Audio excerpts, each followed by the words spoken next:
It is a lunch and learn after all, It is right, a lunch. Margaret? That's right. Mm-hmm. Perfectly acceptable.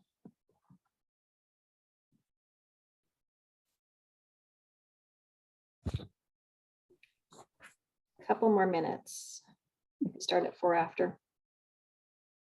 That's why I turned my video off. I'm eating. Good.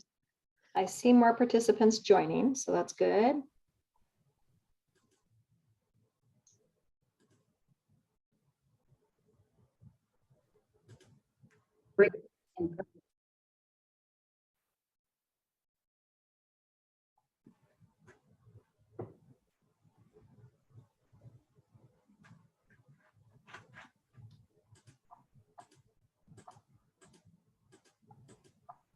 Hey, Victor, All right, where's the chit chat? I'm having leftover Longhorn barbecue. Ooh, So what That's are we good waiting? stuff. Is somebody doing a demo on the website or? No, we were just chatting about it. Someone had asked what Oh. the status of the new website is, which is bureaucratically, we're working on it. Bureaucratically. We all know what that word means around here. No. It is in progress. It is in progress. There's a lot of behind the scenes stuff that our web developer has to do now that we've given them all the information that we could. Yeah. Hey, as our clients say, a progress report, whether it's a non-progress, is still a progress report. Yeah. Janet, I see you.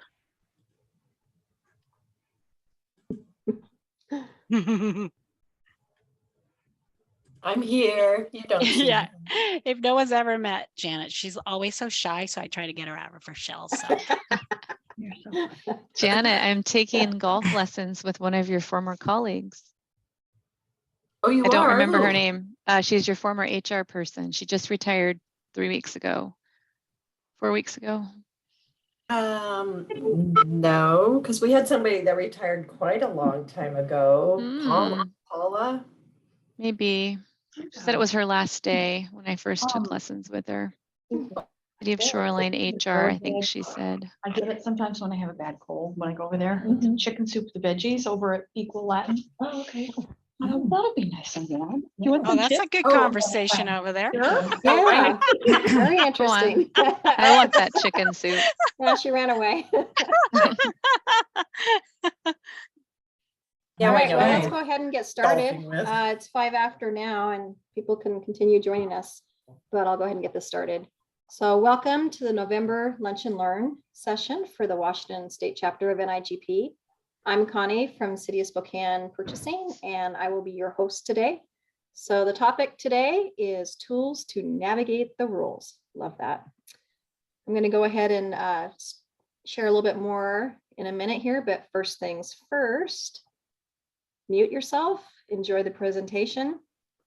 Also change your participant name to your full name. And then also hopefully put in your agency as well, because that helps us know who is our participant. If you have any questions during this presentation, we're going to kind of hold those till the end after the content, and then just raise your hand or put your name in the chat box and we'll call on you, read your question from chat. However, we can get your question answered. If we do have any questions and we lose time at the end, we'll go ahead and follow up on those questions in chat after the presentation. Okay, the raffle for each Lunch and Learn session you attend, we're going to give you a raffle. I'm going to go ahead and change this over here somewhere so I can read. Got people on my screen, which is nice though. All right, so this is $100 towards your 2023 forum registration, virtual or in person. And I'll tell you, I won a scholarship and that really helped me attend a virtual presentation. So very appreciative that we're offering that up. These are upcoming events. I'm not going to read off the whole screen to you, but there is one item that is kind of added recently to note. This is the Columbia chapter general meeting, supply chain issues. It's tomorrow. And I believe the link at the end, Kara mentioned that You have to be a member in order for that to work. But if anybody is interested in this, go ahead and chat to Kara, and she'll follow up with you and help you get connected with that Columbia chapter. November 9th, November 14th. Thanks. And I also want to mention that our Lunch and Learn, we skipped December, so we'll be back in January, but we're going to do it on January 11th just to make sure that people are back from vacations. So we're close to having that topic, but it is still kind of to be determined at this time. All right. So we do have presenting today, Josh Klika with MRSC. And he's a contracting consultant, and we have Chuck Ziegert, Labor and Industries Relations Specialist. And I am going to go ahead and read off the script for the session overview and the presenter bio, and it's going to look like I memorized it, but I'm really just reading off a script. All right, so tools to navigate the rules. First off, I think that's cool. Josh, you managed to make your topic rhyme, so I'm very impressed. The session overview, I'm going to go ahead and read this off to you. This session will review resources available from both the Municipal Research and Services Center and the Washington State Department of Labor and Industries. First, they're going to overview the MRSC tools, resources, and information, all designed to help you identify areas on the MRSC website to assist you when researching your agency procurement requirements for goods and services and public works projects. Included would be a demo of how to find and use the extensive website resources, sample document library, and more.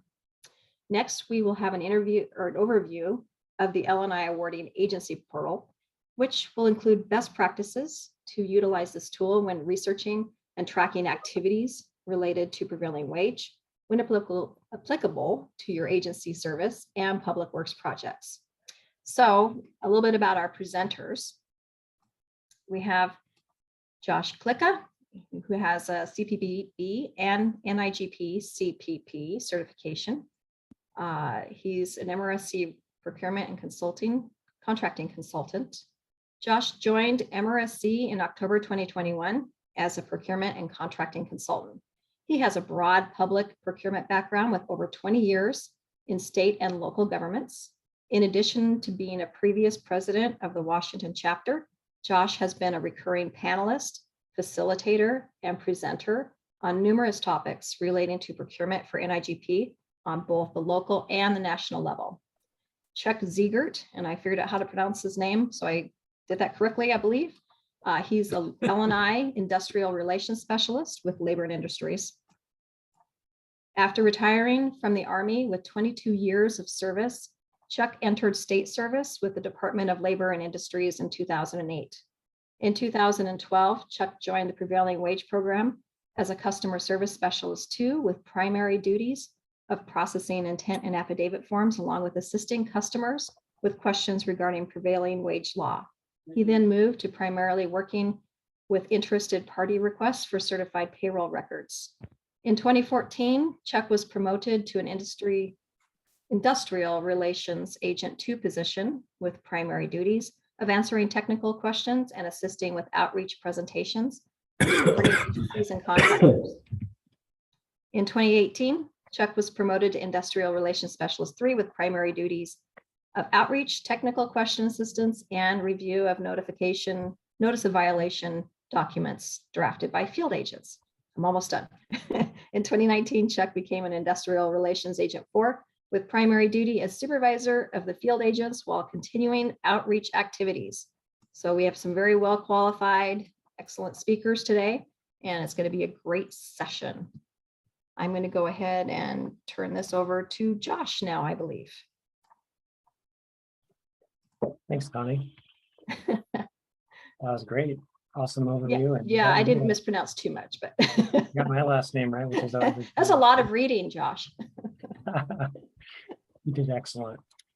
Yeah, thanks for having both myself and Chuck for the session today. I can say, yeah, I'm really happy Chuck could be here with me. I've been fortunate to see this session twice now in the last year, and I can say every time that Chuck's presented, I've taken away something new. So thanks, Chuck. I'm going to start out first going over the MRSC information. So I'm going to take just a minute and I'll pull up my info here. And we'll get started.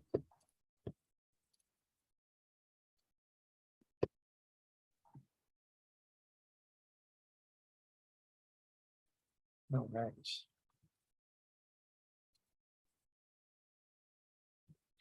So as we talked about earlier, sessions tools to navigate rules. So to start out, I'm going to introduce the organization I belong to, MRSC, give you a little detail of who we are specifically, and then we're going to transition into the MRSC website procurement tools. And then at the end of my overview here, I'll pause for questions that are specific to MRSC before turning it over to Chuck. So first, who is MRSC? Well, being in government, we have that acronym of MRSC, which stands for the Research and Consulting Services for Washington Local Government. So it's the Municipal Research Services Center of Washington State. So we do free consultation and we have an Ask MRSC service, which I'll touch on a little bit later in our session. We provide guidance on hundreds of topics, not just procurement, but we also address legal issues, finance, policy and planning. We do a lot of webinars and workshops. Some of them are free, and I'm going to talk a little bit at the end about some free training that we're offering this year. We also have e-newsletters and the sample document library, which I'm going to touch on today as well. So before I get started about MRSC, I just gave you that quick overview, but I wanted to see the experiences of those on the session. So I wanted to ask just a couple poll questions just to get a feel for my audience today. So I wanted to figure out, based on who's in attendance, what kind of organization we belong to first, to get a feel for who's in the virtual room with me today. It'll help me fine tune some of my speaking points.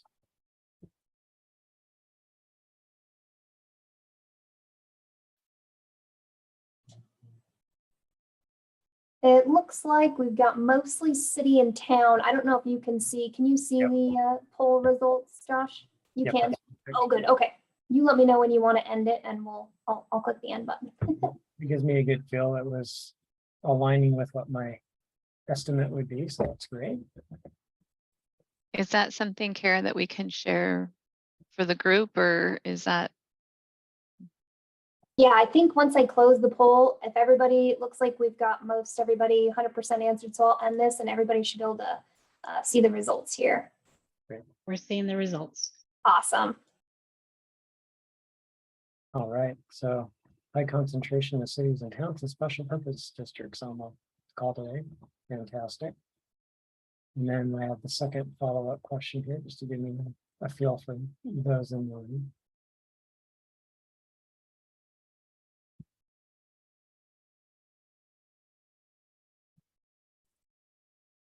Okay, so in the past 6 months, have you visited the website? Great. 70%. That was awesome. All right, very good. So I got all the information I need to transition in. Thank you, Kara, for running that poll for me. I'll go ahead and share that results.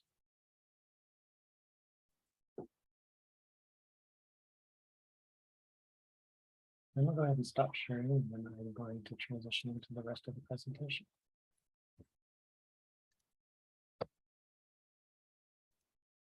So really quickly, I'm just going to provide an overview of our main website. Since many of you have been to the website in the last few months, I just wanted to touch on a lot of the different topics. Like I talked about earlier, MRSC does consulting support in a lot of different areas, everything from economic development, environment, governance, and purchasing and contracting. So this is just the main site and all the different areas that you can go to about all these different topics. I'm not going to spend a lot of time here because, as we saw earlier, a lot of you have been on the site. So let's talk more about procurement. So when we talk about procurement, I'm really looking at it from the NIGP vision of procurement, and that's really everything that you're going to acquire at your organization. That's everything from supplies, services, and construction. So that's all those different project types. So when we look at that overall definition in alignment with NIGP, when we look at how MRSC looks at it, we break it into different project types. And we do public works when we break out our information. We do purchases of goods, service, goods, equipment, supplies, and materials not connected with the public works project. Architecture, engineering, landscaping, and surveying services, better known as A&E services, and then personal services. So those are really your and purchase services. So really 5 different project types when you look at the information that we have on our website. Now, also, when you go to our website, we have a lot of our information broken out by the different agency types that are out there. So if we do just a general overview of the different types of agencies out there, we've got cities and towns, counties, fire protection districts, port districts, public hospital, public utilities, reclamation districts, school districts, water sewer district. And then the others we classify as other special purpose districts. And we saw the high percentage of people today are in cities and towns and those, special purpose districts. Further, if you looked at our site and you broke it down even further, I'll do some quick math for you. If we looked at just our cities and towns and the way you'd have to look at information around procurement, there's a lot of different cities and towns. You've got first-class cities, second-class cities, towns, code cities, and then classified cities. Why that's important, if you think about it, if we have those 5 project types, for one city, you've got 5 different requirements that you have to manage. And then to draw that math out further, if you thought, in your career, if you work for a city, just moving to a different city in the same role, a different type of city is going to have different requirements. So ultimately, you could have to learn 10 different styles and requirements to do the same 5 projects because there's be different procurement levels. I went through all that stuff really quickly for a reason. You don't have to memorize all those different category breakdowns. My plan today is to show you 2 websites that you can save to your hyperlink to your main page that'll get you to all the information that ties in all the different project types and the different entities that are out there within the state. Now, these 2 things I'm going to share with you are the 2 websites I have linked on my page. I use them every day as I interact with all the different entities around the state. These 2 sites find the contract requirement page and the purchasing and contract page. I'm going to touch on each of these really quick just to show you the different information there and how you can connect to all the other resources on your page. So the first one is your find your contracting requirements. I use this every day. And a quick story on this. As you heard earlier in my introduction, I've been able to have the opportunity to work at a lot of different government types. And for my own personal experience, I've moved different government entities within my career. And my first introduction to MRSC was because I transitioned from state government into local government. And state government has its own contracting requirements, which I knew very well. But then transitioning over to a city, I needed to come up to speed really quickly about what is the differences between my experiences at the state and what occurred at the city. And the way I was able to do that was to use this tool I just linked here, this find contracting requirements. Because within it, I can find out for any of those 5 project types I mentioned earlier, what is the requirement specific to my entity? So for my example, I'm going to use a city. So in my story, I transitioned from the state to the city of Olympia. So what I had to figure out was if I'm going to go buy or have work with my customers within the city to do purchases of goods, equipment, and supplies, what are the things I have to know just to get started to interact with my customers around the city?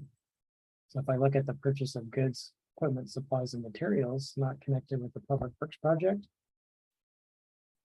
I can also decide, is that really what I'm looking for? And it'll also provide me a little description of what we mean when we say this project type. So I can take a look at that. Now that I'm going to look at City of Olympia. Then I get to look at what are those requirements.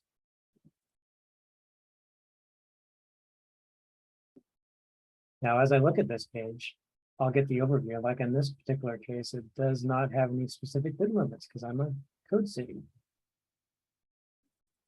So if I want some guidance, I can also link to these other suggested resources. And I have more information. So I always use this as a good starting point just to get a general overview of your organization. And then you can transition out further just from this one page. And you can see there's also some topic pages. So this is a good starting point if you just want the general overview of where do you start within your agency. Now, if I've been in my organization for a period of time and I've got that general overview, the next page I may want to look at is the purchasing and contracting page. That's a good start based on a specific project type. For instance, I've been at the city for a while. And now I've got a new project that I haven't had a lot of experience with. I've done a lot of equipment purchasing, but I haven't touched a lot on services. So the example here is if I start on this page, I can look at all things related to purchasing and contracting. So if I'm looking for, someone told me I have to look at an A&E service contract. Well, I don't have a lot of experience there. So where do I start? Well, I can take a look at this A&E services page. That'll get me started with, what is this? Where do I start? What do I need to know to even have the basics? I will now have that by starting at this page. And then I can go a little bit further based on how much more I need to know to interact with my customers. You can also look at different topics related. Like one of them I know that has come up a lot lately. I can see by the NAGP distribution list is specific topics around public works. One of them I touch on is, hey, I've got some questions on unit price contracts. I can see there's a topic page on there. Let's take a look and see what's in it. I get the overviews. And then if I go down to the bottom of the page, this takes me out even further for more resources. So I can go all the way down to the bottom of the page, and now I've got some more information. So these are the first two stopping points that I always recommend because it can connect you to everything else on the site that's to go further on any of those topics.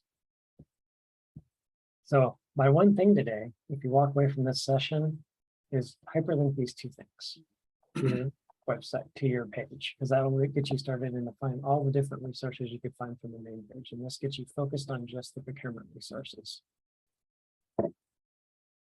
Now, with my one big takeaway there for you, I want to talk about some other things that are on our site that you may not know are there.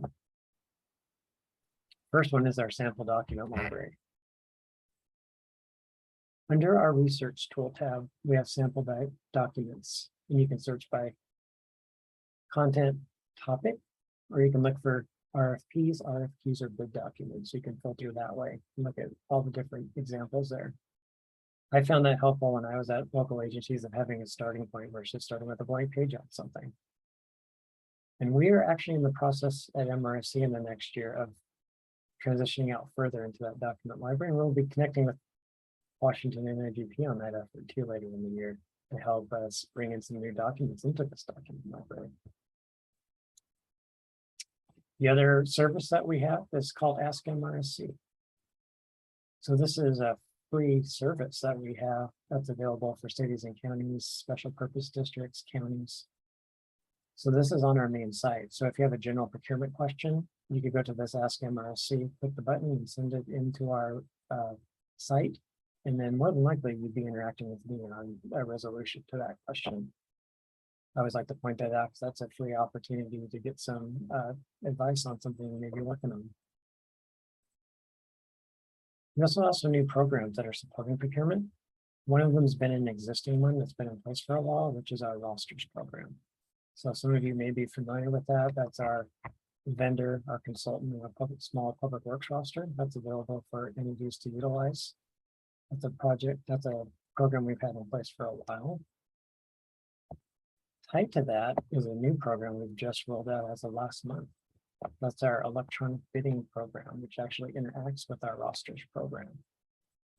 I put a link there to that new program that's up on our website. So that's something very new that we're very excited about. And I know a lot of the people on the call today were part of our initial launch of our webinar. So we did a webinar of an overview of this program last month. And if you weren't available to attend that, we actually have that recorded as well. So that's something new that we have as an offering for our customers around the state.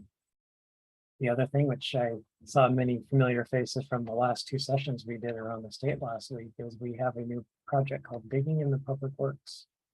And with that project, we're doing free training all around the state. Our next session is coming up very quickly this month. And so I put a link there for that session, and then the overall project link is there as well, because we'll have other trainings all around the state that'll be done regionally. So, you know, if you can't attend our Tri-City session, take a look at the other ones that we'll be having around the state. Last but not least, we also have a distribution list that distributes e-news. So all new information coming out, especially legislation around procurement, which, you know, that's an evolving topic as we speak right now. If you sign up for this e-newsletter, it's free, and you get new updates and anything that's changing all around local government. So I would recommend signing up for that. Actually, sign up myself. You get all the different topic areas that may not be things I see every day. And it's been very helpful for me to keep up to speed of what's going on in the government space. Last but not least, after this session, if you have any specific questions for me, this is my contact information. So I'm going to pause there and see if there's any questions specific to the MRSC options I just covered. Hey, Josh, it's Jenny Custiniano. Congratulations on the electronic bidding. So what does that mean for us?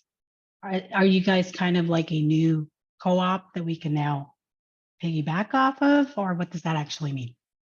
So what it means is the electronic bidding is available for entities to purchase a seat. So you can have individual users that can have access to Bonfire's the partner that we're working with. So what we've done is we've worked to provide a single individual licensing option for agencies, understanding that it's very expensive for many entities to implement a full, you know, suite of electronic bidding software. So we've been able to leverage our role as a provider to local government to be the main account, and then provide seat levels that we can provide to each agency. So it's at an individual seat license.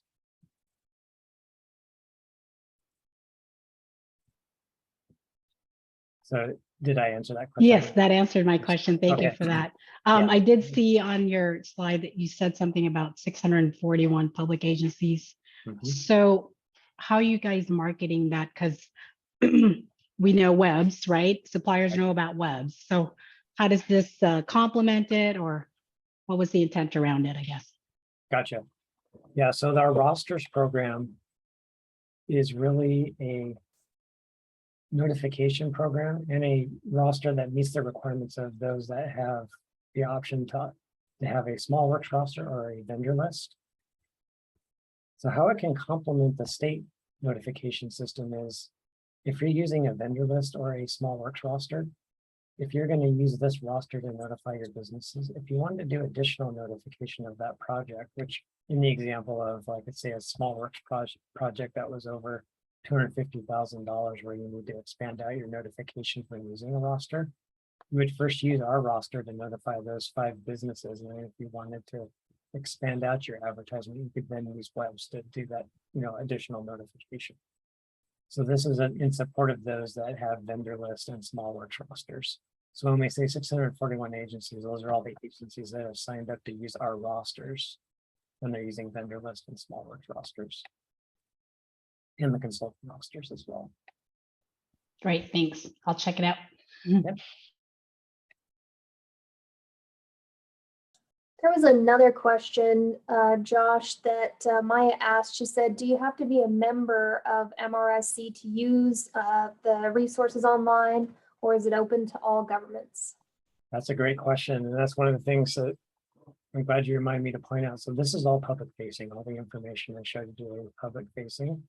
And the other thing is I always like to let businesses know that too. So if you're working with businesses that want to say, hey, how does, you know, what are the bid limits for my agency, businesses can also access all those resources that are there. So this is all public facing information that I'm sharing with you today.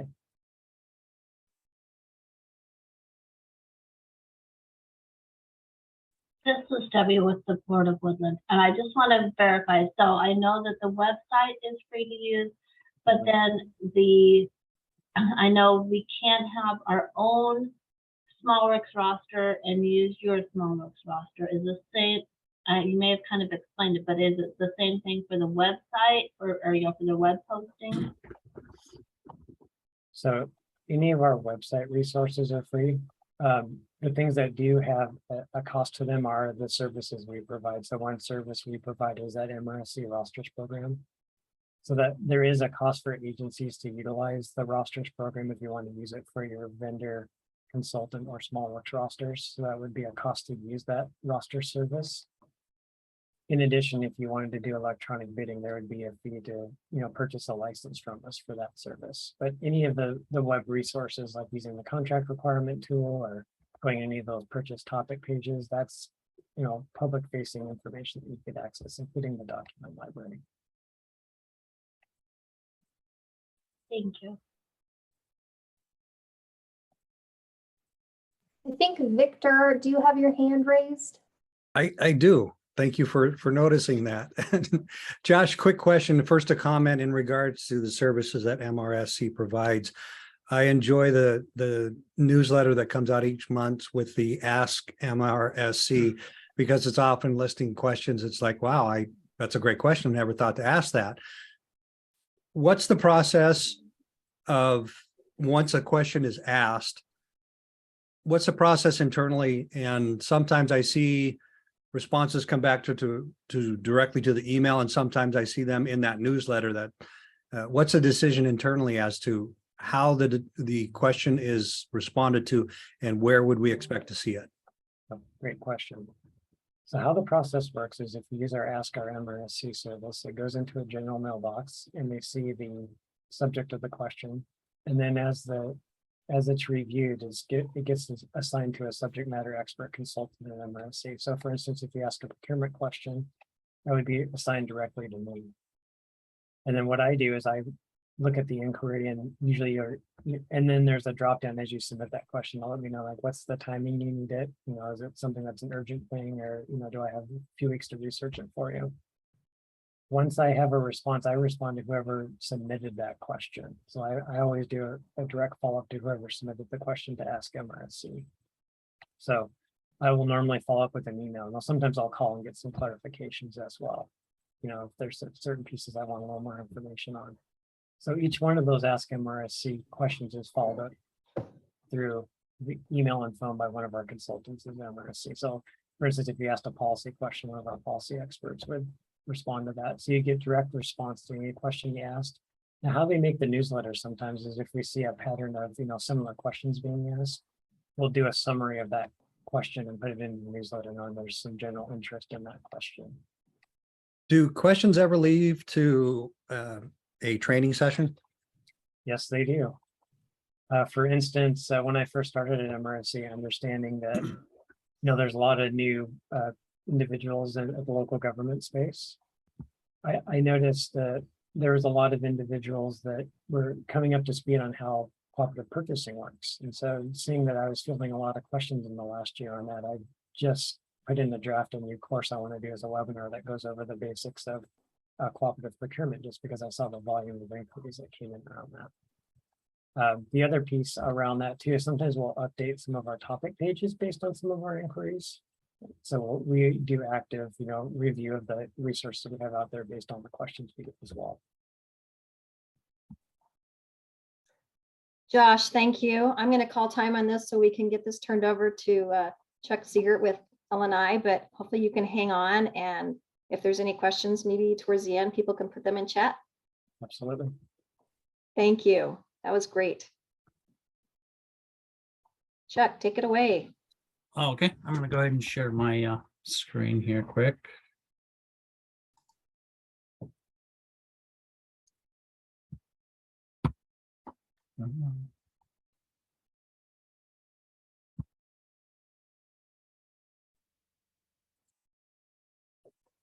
Oh, okay. Can everybody see my screen here now with the picture of our law booklet and all?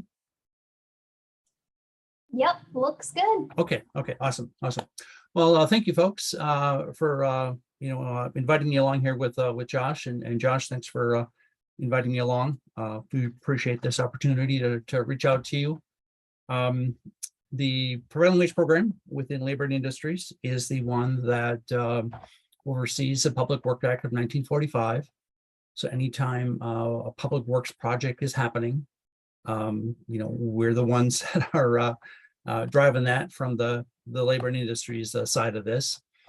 And that said, I do appreciate all of the work you do. You do not have an easy job doing what you do. Prevailing wage, very small part of the overall law of the state. But when you're doing a public works project, this RCW 3912 and WAC 296127 is the guiding force for that. And that is what our program offers. And we monitor that, we help you be in compliance, help you keep those contractors in compliance as they're doing this. So once again, certainly do appreciate opportunity here to come talk to you. When you are doing a public works project, the very first thing you want to do when you're looking to hire a contractor is to go to our website and check out our contractor strike and debar list. Contractors that are found to be not in compliance with prevailing wage law, both prevailing wage law, and there's other ways they can get into trouble also. Contractor registration, industrial insurance, many different ways of doing that. But go check out this strike and debar list. A contractor that has a strike, yes, we've caught them doing something bad, slap their hand, they've got a check mark there, but they can still bid on your public works project. If there's a contractor, however, that is debarred, and they get debarred, for having, multiple violations over a certain period of time, that kind of thing, they are not allowed to bid on your public works project until basically their sentence is served. Within our debarred list, cannot bid on your public works project. The statement of intent to pay prevailing wage form that they have to submit for that project is not going to be approved by us. You cannot pay them. So yeah, take a look at that site first. Make sure that they are eligible to bid on that public works project. We have done a lot of things, I think, the last few years here to help make your life a little bit easier in dealing with these public works projects. One of those things is our PWIA, Prevailing Wage Intent and Affidavit. We're big into acronyms also, project dashboard. When you look at any of our forms, in the upper left-hand corner, you'll see a button that says project dashboard.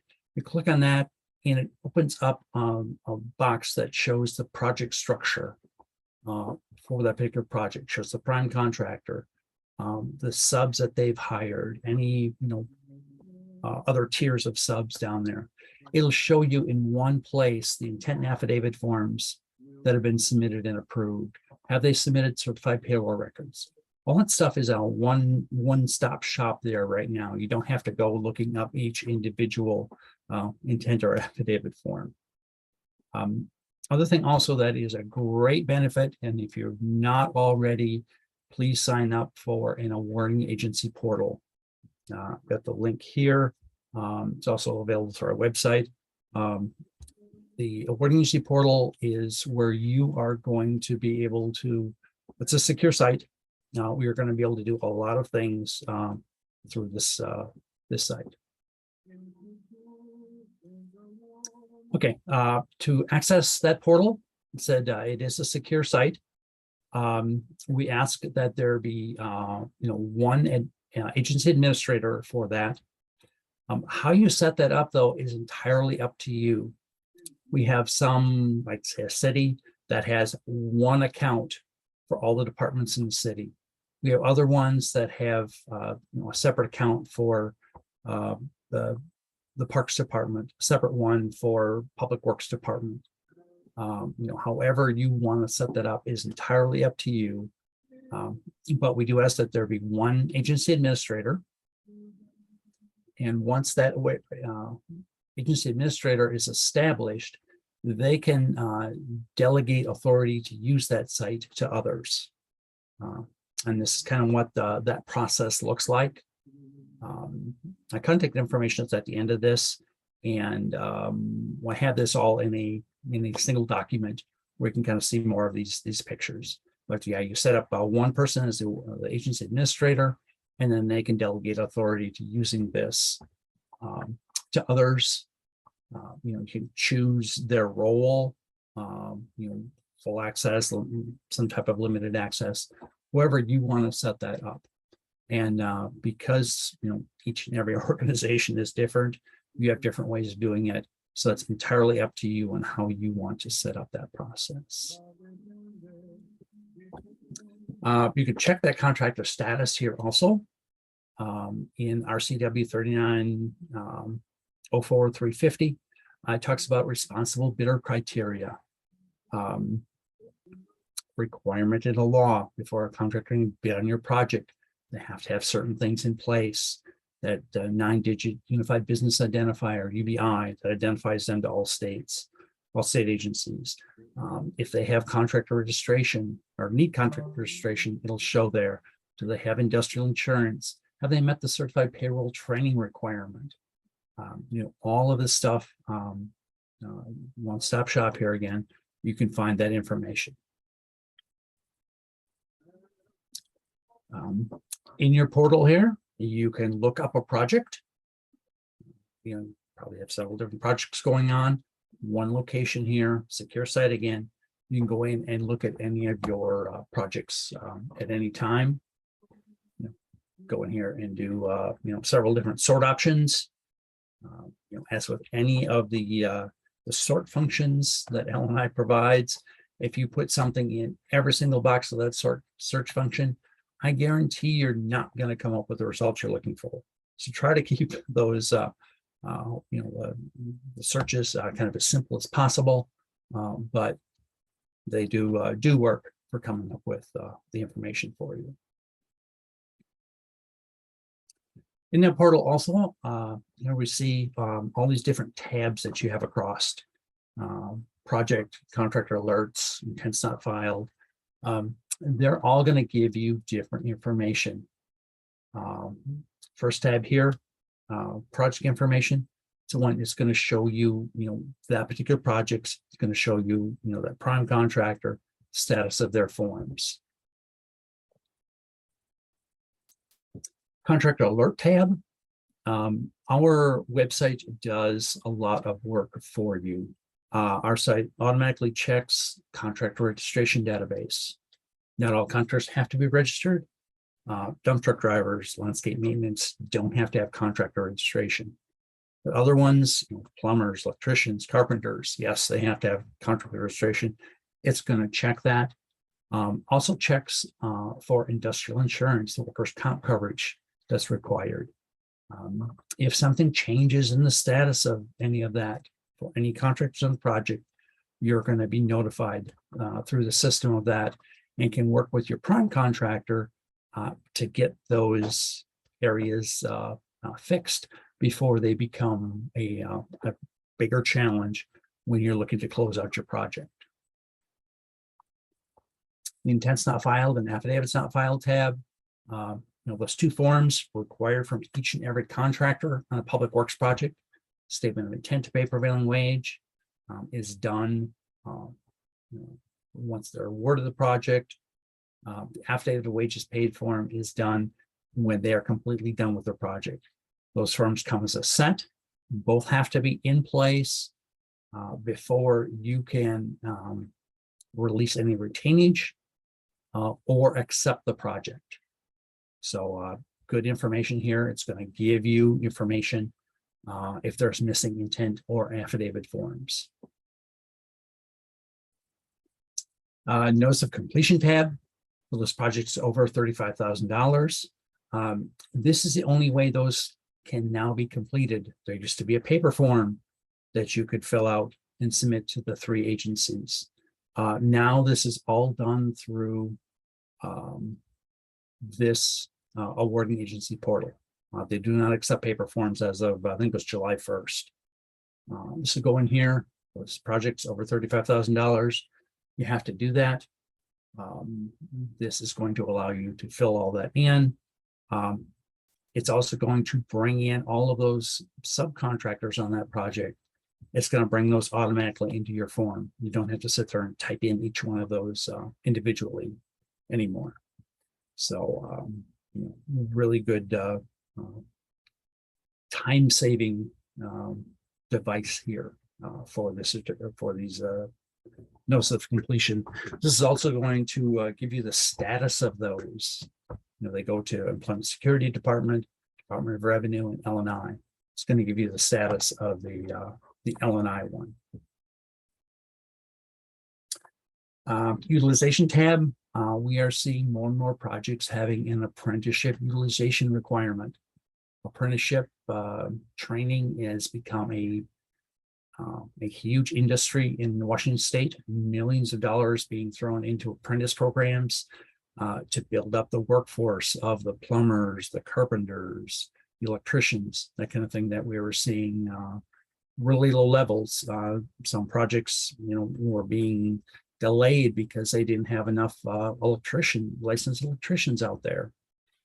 So a lot of money thrown into those training programs to fill up those types of trades again. And apprenticeship utilization, normally, if this applies, 15% of all labor hours on a project have to be done by apprentices. Our system captures that information through those affidavit of wages paid forms submitted by the contractors, and through information from the certified payroll reports they submit.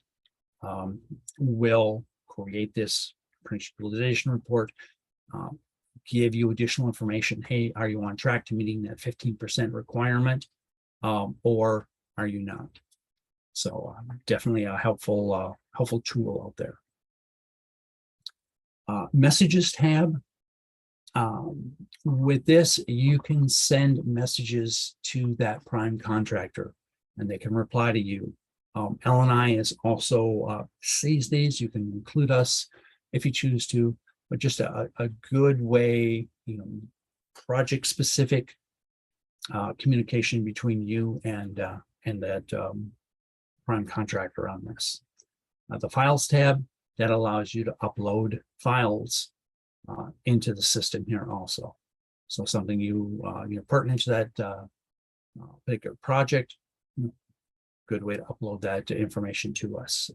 For asking for, the contract for that, something that we're looking at. Good way to do that is through that. All right, like you said, you do not have an easy job in this procurement world. A lot of stuff that you have to keep track of. As talked earlier there, that award contracts only to a responsible contractor, RCW 3904-350 has sort of a checklist in there of what a responsible contractor looks like. You can use either that contractor verification in your award agency portal, or you can go to the verify a contractor page from the main L&I page, give you information on the contractor license, industrial insurance, the training requirement, that kind of thing. And once again, check that strike and debarment list. A strike, they're good to go. We caught them doing something bad. They've learned their lesson, not going to do that again. If they are debarred, however, they cannot bid on your public works project. So that's the first stop. First thing you should be checking, first stop you should be making there on that. And there is that requirement in RCW 3912-040 for you to have an approved statement of intent to pay prevailing wage form on file before you can make that initial payment to that contractor. Once that form is approved, make the initial payment. You can continue to make progress payments through the life of the project, but that intent has to be on file before you can make that initial payment to them.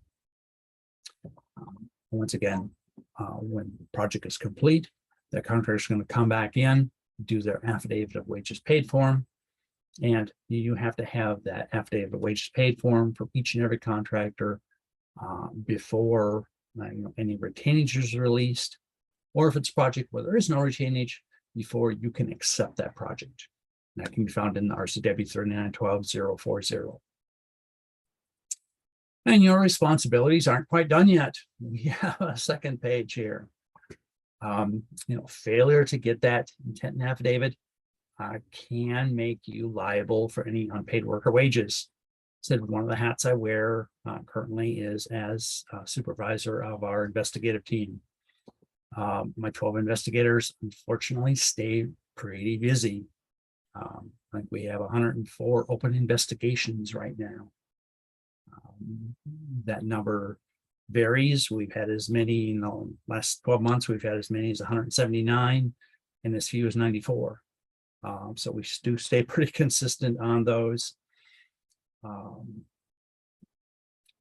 We have had a pretty good track record about not having to go back to awarding agencies to do any collections.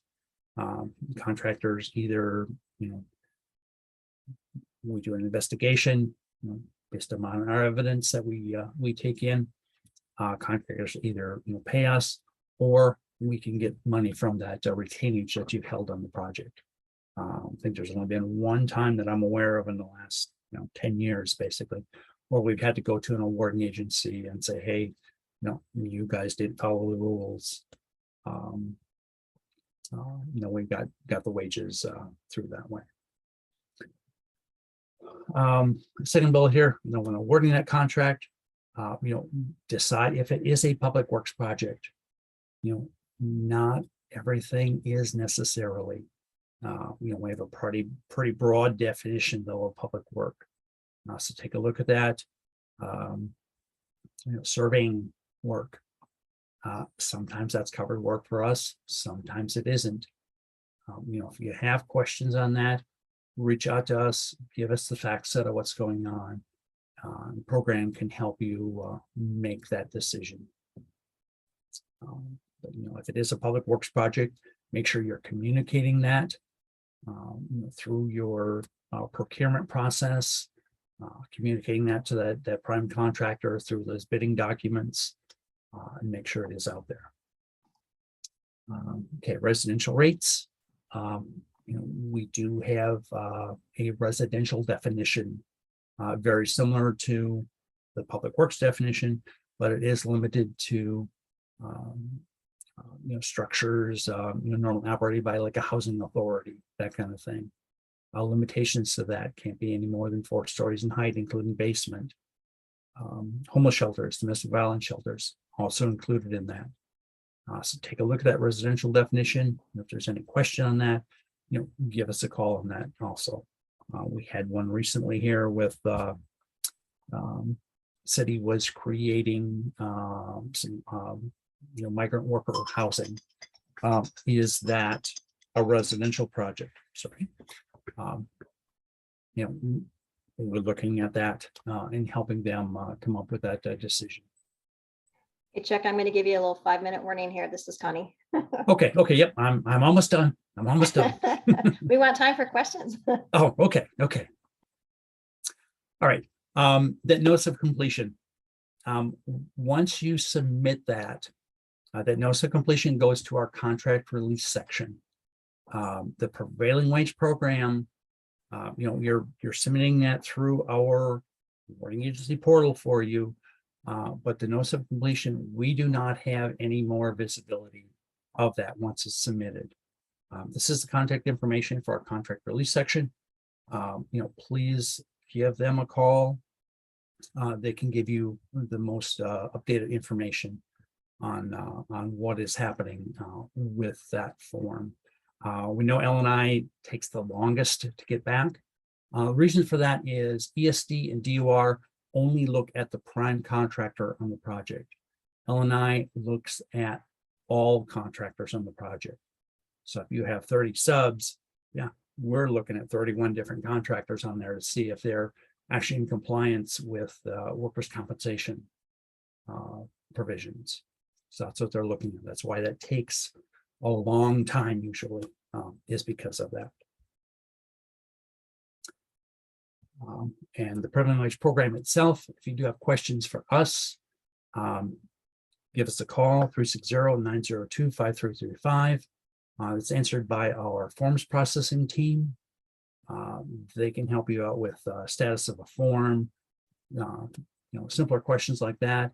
If it's something they don't feel comfortable answering, they will direct you to our email, the pw1@lni.wa.gov. When we get in a question via email, that is sent out to one of our in-house specialists for a response to you. This is our current team here. Jody Robbins is our new industrial statistician program manager. He took over, it was August 16th, I believe. So we're getting him trained up. Really good guy coming in with some really great ideas for the program and everything. And this is the rest of our current team. I'm down there. I put myself number 4 on the list. Didn't want to be too far up there, but yeah, Chuck Ziegert. Send me an email.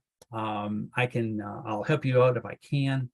If I can't, then I will certainly direct you to someone who can help you out with any questions.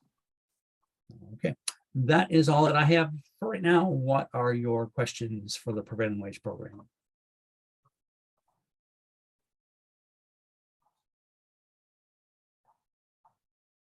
This is Connie, City of Spokane. I'm wondering if maybe people can put their questions in chat or raise your hand really quick. We have a couple minutes left.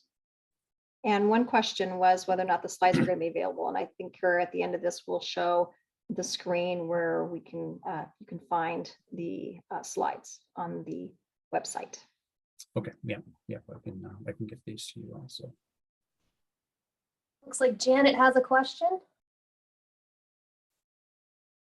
Just a quick one. There was a dog barking, so I missed part of it. You mentioned that there are a couple lines of where contractors do not need to have a contractor's license, but I missed what those were. An example is dump truck drivers and landscape maintenance companies. They are not required to have a contractor registration. They can, but not a requirement. Is there a list anywhere of those that don't have to have that contractor's license? Would it make life easier for you if there were? Yes. Okay, well, then we don't have one. Okay. No, there isn't a list, unfortunately. No, there isn't. Okay, so it would be a quick question to LNI. Yeah, quick question to us, and we can certainly help you out with that. I'm gonna put in a plug for us too. We are also having, or we offer an awarding agency training, a webinar. We actually have one coming up next Tuesday. I can send you the registration information for that if you're interested also. That's one of the other things that I do. So looks like we have a couple more hands raised here. Yeah, I have a quick question on the portal. Yes. I am not the administrator of the account. I'm just a user. So I find that if I want to request payroll reports, I have to reach out to her and open it up for a particular project. Is there a way for her to change that globally for me for my login? Yes, they should be able to make an adjustment on the permissions that you have. And get a hold of me and I'll get you with our people that can give you a little bit more instruction on how to make that happen. Thank you. Okay. This is Thank Debbie you, Chuck. with, Here's another oh, are question. we done? Yeah, sorry. I had a considered of the questions, but so my question is, so I know we have to do intent and affidavit, and everybody's going to get so tired of me asking this, but what about watching the certified payroll? Is that our responsibility? Okay. The certified payroll reports, they are now a requirement that each and every contractor on a project submits certified payroll records to the program. Nothing has changed though in your requirement as far as that goes. Federal projects, yeah, you have additional requirements. You have to review that payroll records, talk to workers, that kind of thing. Nothing has changed on that for the state side. Use those as a tool to help you manage your project, but no additional requirements. Okay, if from the they state side. don't, I know they're supposed to be filing monthly. They've been working on a project for like 2 to 3 months, and the prime contractor hasn't filed prevailing wage or certified payroll, excuse me. Okay, yeah, the way the law is written, it says they must submit weekly certified payroll records not less than once per month. That is something that we are looking at enforcing. We're actually doing a targeted enforcement effort right now. Failure to file the certified payroll reports can put them subject to a $500 per week fine. So Yes. it can get pretty pricey for them not complying with that part of prevailing wage law. Okay, and so we should just do a request. Yeah, certainly if it's your prime, hey, communicate to them, hey, this is a requirement in the law.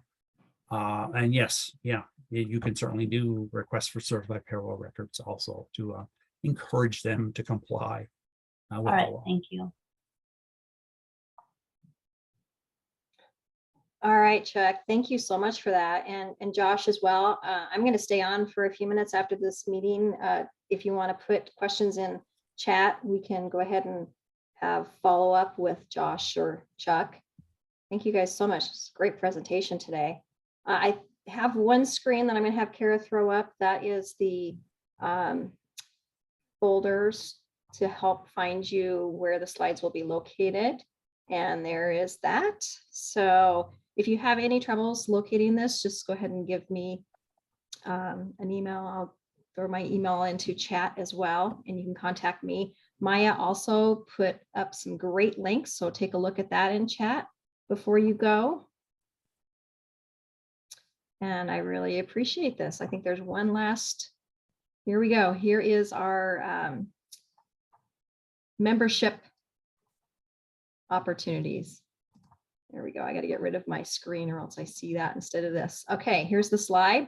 And honestly, for $40, it's a tremendous deal. And I have to add in the networking with all of us wonderful people here. So you will not regret joining and being a part of this organization.